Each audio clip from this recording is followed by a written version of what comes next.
This is the video for the simulator program for bacteria in the EGG 145 computer class.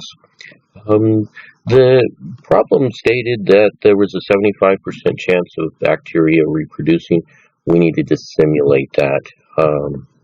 So 25% chance they would become extinct, 75% that they would reproduce.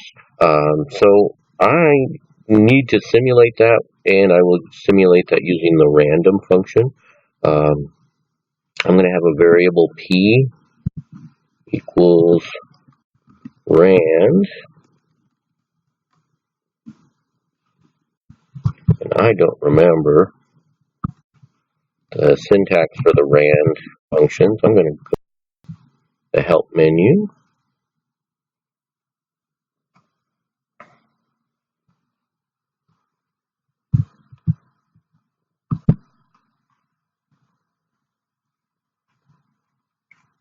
And the way I've got it written, p equal rand, looks like that will work.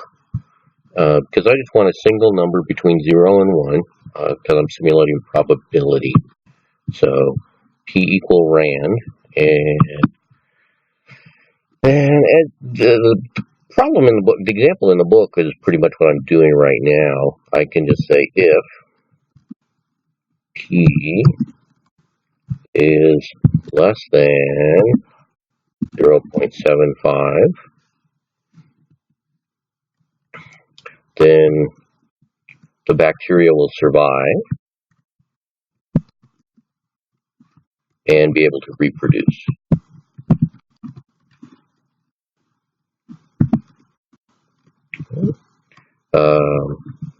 And I want to tell the computer what to do if it's greater than or equal to 0.75.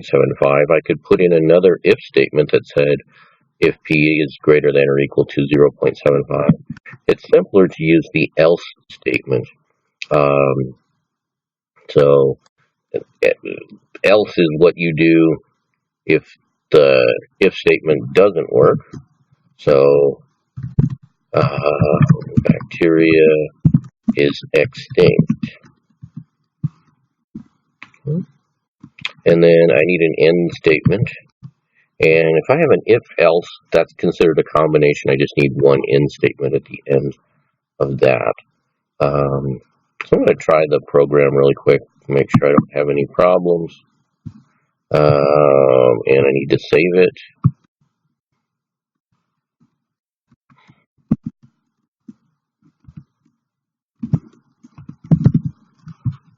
I'll just call it bacteria sim. And I get bacteria is extinct. I'm going to run it again.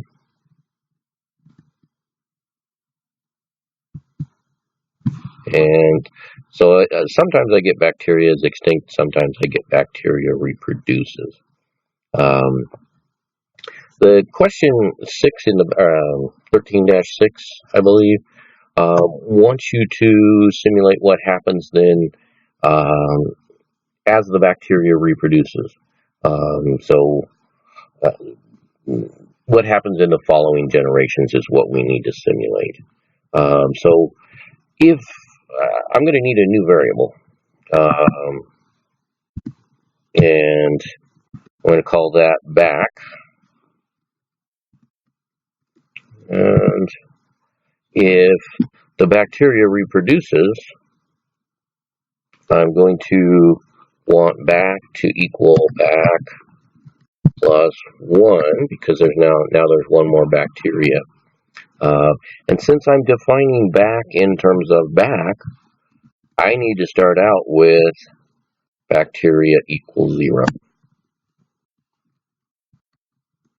So back needs to start out equaling 0. And the little yellow things are reminding me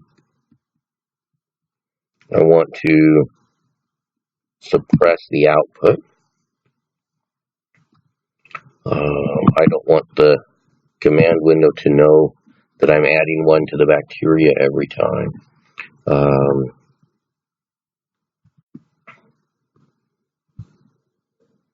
So I we'll look at my program here. I'm going to have to, once this is done, I've decided I'm going to reproduce. My bacteria is going to reproduce. I need to go back and go through this again. So I need a loop. I know I'm going to need a loop. So when I get down to the end of this, I'm going to need to check, because theoretically my loop could end. So I need to check my bacteria, see if it's less than or equal to 0. I'm going to set up my loop first, though. So I know I'm going to need a while loop.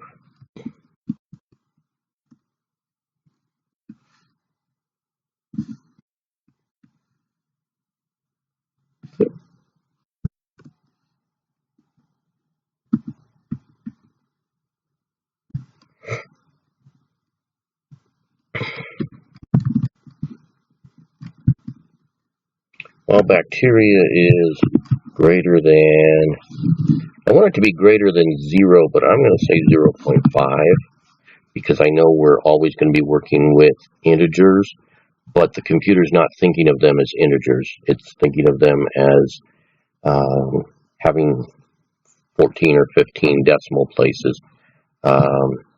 It might not be exactly 0, even though from what we see, it looks like it should be 0. I know it will never be significantly less than 1. So if I say bacteria is greater than 0.5, that means in terms of the program, bacteria has to be 1. But since MATLAB doesn't work well with integers, it doesn't do calculations with integers, we have to use the double numbers, the double variable type. So I'm just using 0.5 to keep that going. And I just started thinking, when I start the program, I'm assuming that bacteria equals 1, and instead of 0, because we're starting with 1 bacterium. So now if I go through my while loop, the first time I go through it, bacteria is going to be greater than 1, and my while loop will continue.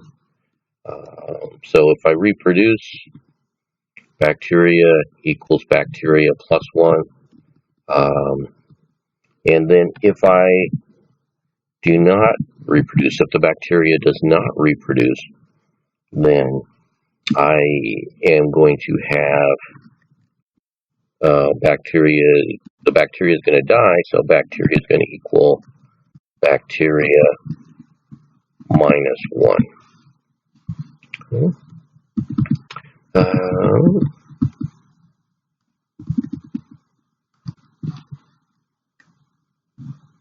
And I will suppress that output. And right now, the way the program is running now, I just am told through these statements that the bacteria either reproduces or becomes extinct.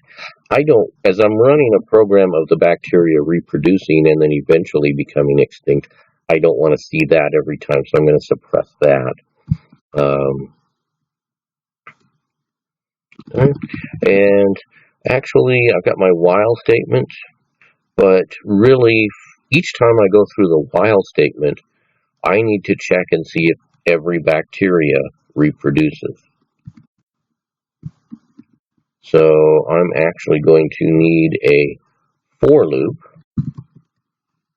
inside my while loop.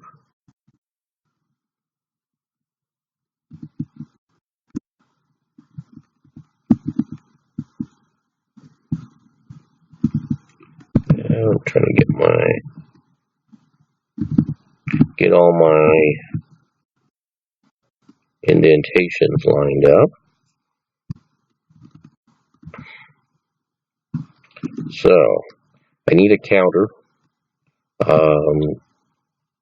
We sometimes call it an index. So I'm going to say for I equal, and I'm thinking of a different language, for I equals 1 to, going up by 1, I need I to go from equals 1, 2. Going by intervals of 1, I want to go up to bacteria. So I'm going to go through this for loop once for every bacterium that I have in my population.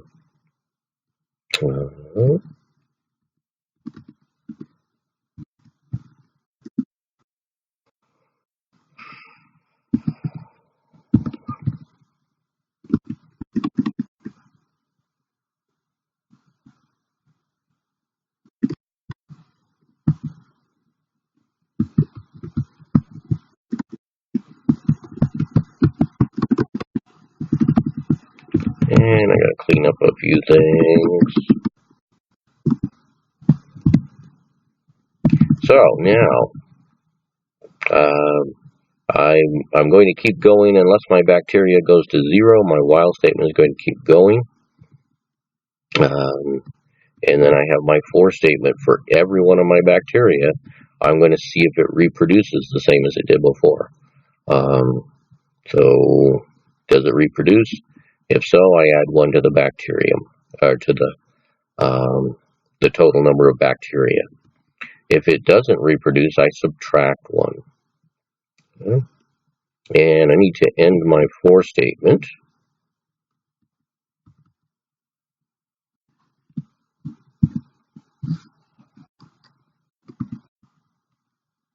Actually, I need to end my if statement.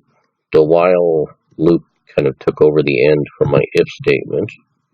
And now I end my for statement.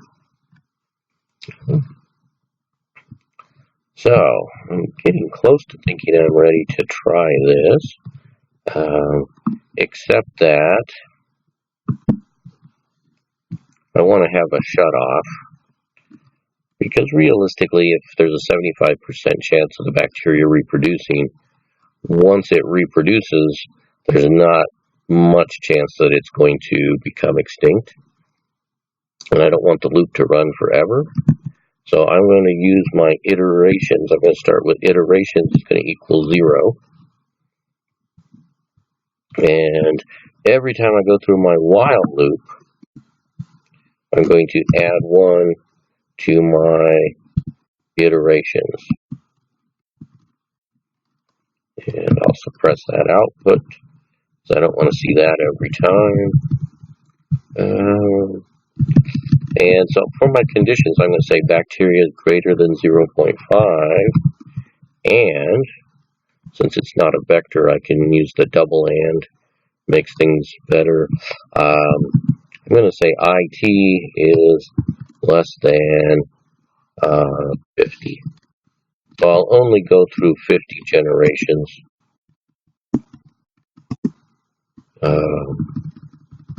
And then I'll shut the program off. And I want to output something from this.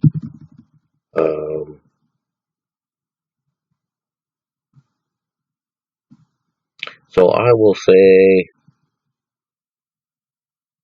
for my output, if it goes extinct, I want to say the bacteria is extinct.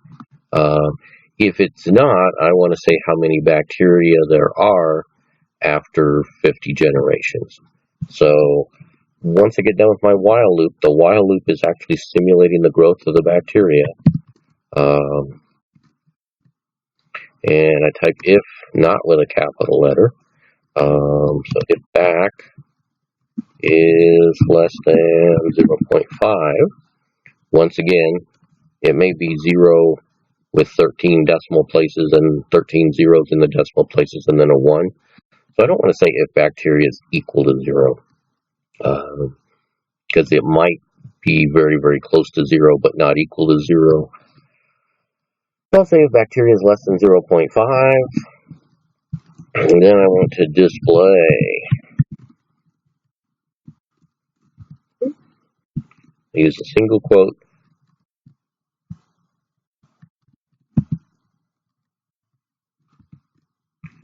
bacteria species is extinct.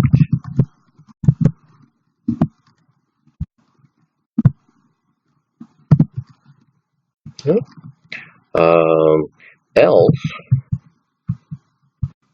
so if I run the 50 iterations and bacteria is not less than 0.5, or it's not essentially equal to 0, then I want to display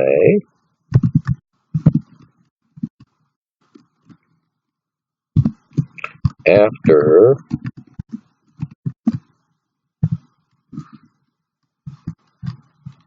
50 generations, there are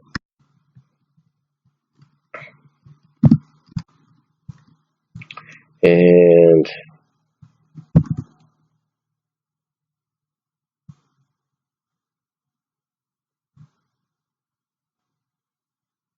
trying to remember. I think I'm doing this right. I don't know why I'm getting that error. There are num2 string. That's why I'm getting the variable. I'm trying to put in a vector here, and I forgot my brackets. Anyway, I'll finish the num2 string, and I want to put out the number of bacteria. So I have num2 string bacteria, and then I'll say bacteria in the population.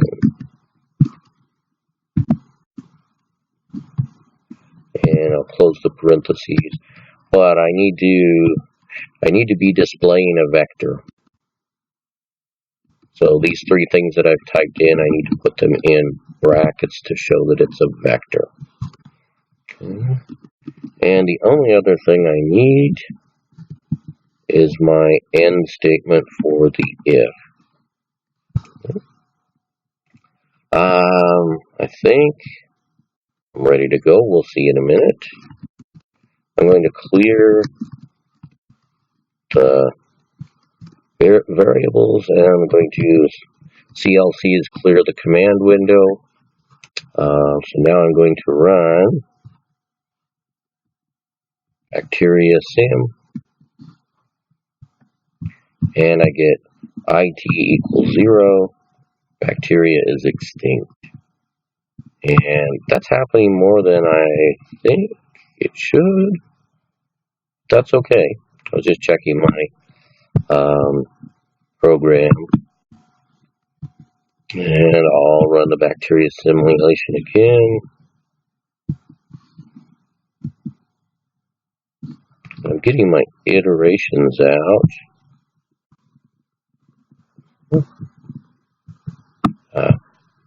It's saying that at the beginning, and that's confusing things. I'm going to suppress that output.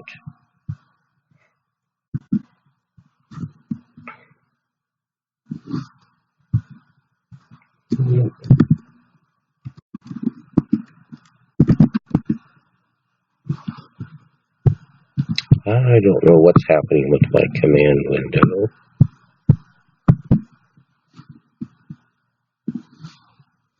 I'm no longer getting the double greater than sign, which is the prompt. So it's not responding to my commands.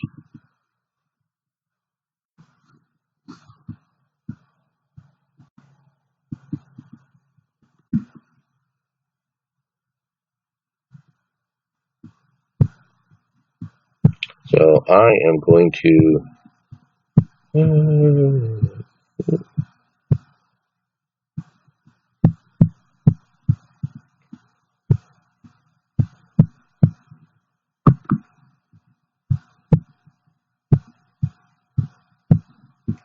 have to restart MATLAB.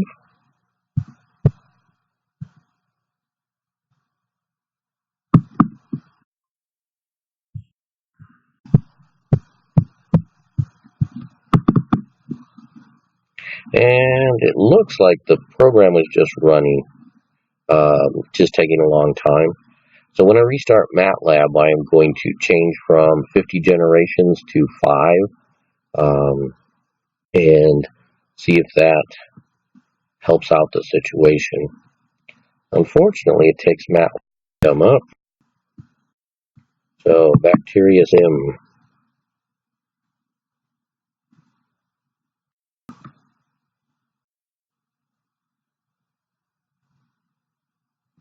And open that up. So I want my iterations to be 5, and because I knew the program worked when I got when the first bacteria became extinct, the program worked, and then it just seemed to keep going and going and going. So I'm going to try it again with only 5 iterations. That's going to dramatically reduce the number of times I go through my while loop. And it's also going to dramatically reduce the number of times I go through my for loop because my bacteria number won't get so high. So,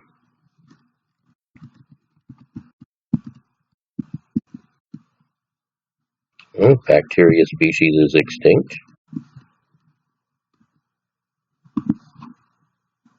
Okay. And then bacteria simulations, twice it went through, it was extinct. That's because the probability, the random number generated was greater than 0.75.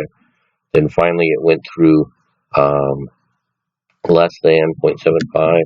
And the program worked. I forgot to change the 50 in the statement. It should have said after 5 generations there are 32 bacteria in the population. Just to be